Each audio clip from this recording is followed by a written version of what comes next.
तालिबान को और पाकिस्तान को समझते हैं कि ये एक ही चीज है। देखिए, इंडिया को उन्होंने डाला था पिछले साल country of particular concern when it comes to religious freedom.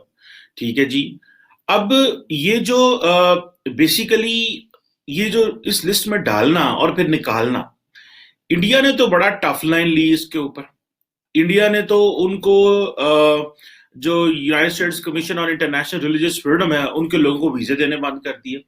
मुझे याद है कि जो जयशंकर साहब उन्होंने कांग्रेस में कहा कि हम इनको वीजे नहीं देंगे, और वो इंडिया गए नहीं, और इन चीजों के लिए उनको वो बुलाया ही नहीं उन्होंने। फिर इंडिया ने एक टफ लाइन ली। अब अमेरिकन को पता है कि अगले महीने 2+2 डायलॉग हो रहा है, तो वो कैसे इंडिया को अनॉय कर सकते हैं?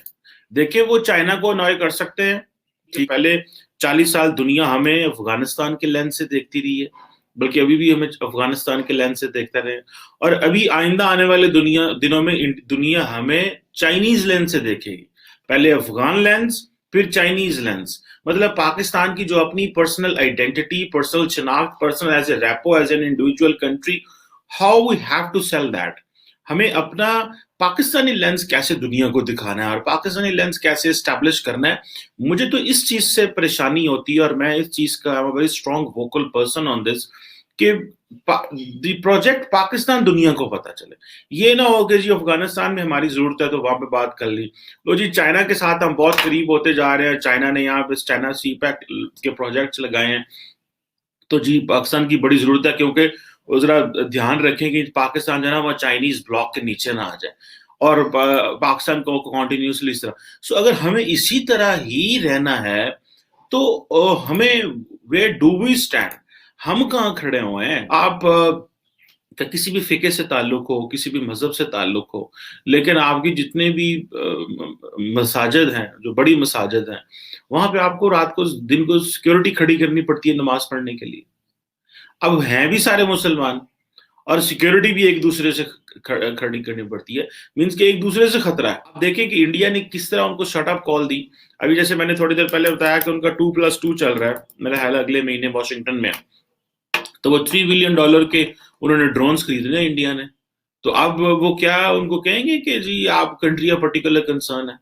वैसे स्नब कर दिया उन्होंने, और उन्होंने अंदर खाते जाके पूरे दबाया होगा अमेरिकन को कि ये आप क्यों कर रहे हैं। अब देखें ये कैसी उन्होंने अपनी क्रीडेंशियल्स बदलनी। हम ये क्रीडेंशियल्स बदल ही नहीं दे। हम थिक स्किन हो गए हैं, वो हर साल हमें डालते रहते हैं कंट्री ऑफ पर्टिकुलर कंसर्न कर, सो अब हमें परवाह ही नहीं है। जैसे FATF ने हमें ग्रे लिस्ट में डाल डाल के इस साल अभी, सो इस साल कह रहा हूँ, थोड़े महीने पहले जब FATF ने रिव्यू किया तो हमें पाकिस्तान में पता नहीं था FATF का रिव्यू हो रहा है, हम भूल भाल गए थे। वो थोड़ी देर अपोजिशन ने उसको पोलिटिसाइज किया कि देखो क्या हो रहा है, उसके बाद हम भूल जाते हैं, वी गेट थिक स्किन, इतने थिक स्किन हो जाते हैं कि भूल जाते हैं कि भाई आइंदा क्या करना है। हमारे यहाँ पे है कि हाँ जी हमें अमेरिकन इंगेज ही नहीं करते, हमें अमेरिकन फोन कॉल ही नहीं करते, हमें अमेरिकन पूछते ही नहीं है। भाई ऐसे कैसे आपको पूछेंगे? देखिए दुनिया, आपने जब भी किसी के साथ इंगेज होना तो first you have to build your capability. पहले आप अपनी कैपेबिलिटी तो बिल्ड करें। ये पिछले 18 साल से 17 साल से जितने आप अमेरिका के करीब है, कौन सा मुल्क इतना ज्यादा काउंटर टेररिज्म के कंप्लीट करीब था? आज भी लेकिन अमेरिकी सबसे पहले जो हमसे चीज मांगते हैं वो यही कहते हैं कि हमारा और आपका काउंटर टेररिज्म का कॉपरेशन कैसे होगा। ये है अमेरिकन डिमांड। बस वेल्डिंग वाले की कैपेसिटी वाला इतनी, वेल्डिंग वाले बहुत हैं बट लार्ज स्केल कभी उस तरह इंडस्ट्री लगी नहीं है, तो वो जो आपको जो चीज चाहिए वो कहां से मिलेगी? So it's about capacity. 400 ले गया, S-500 की वो बातें कर रहा है, और परवाह तक नहीं है कि अमेरिका उन पर सैंक्शन लगा सकता, परवाह तक नहीं है। ये होती है ऑटोनॉमी।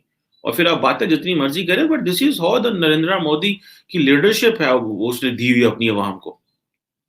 वो सोचा उसने उसने अपने लोगों से इनपुट लिया, और फिर इंडिया को उन्होंने रिमूव कर लिया, हमें उन्होंने फंसा के रखा। पहले 5 साल 5% इंटरेस्ट के ऊपर हम उनको, गवर्नमेंट सब्सिडाइज करेगी उनको कर्जे के लिए, घर बनाने के लिए।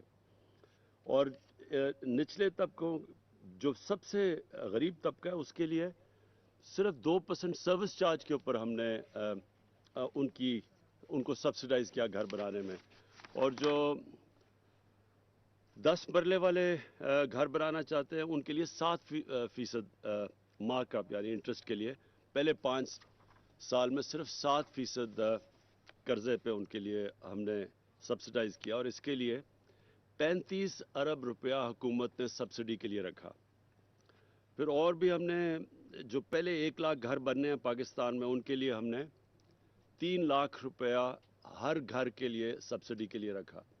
इसका मकसद 3 लाख का क्या फ़ायदा, मसलन अगर 20 लाख का घर बनता है, 25 लाख का घर बनता है तो 3 लाख रुपया गवर्नमेंट की तरफ से सब्सिडी जाएगी।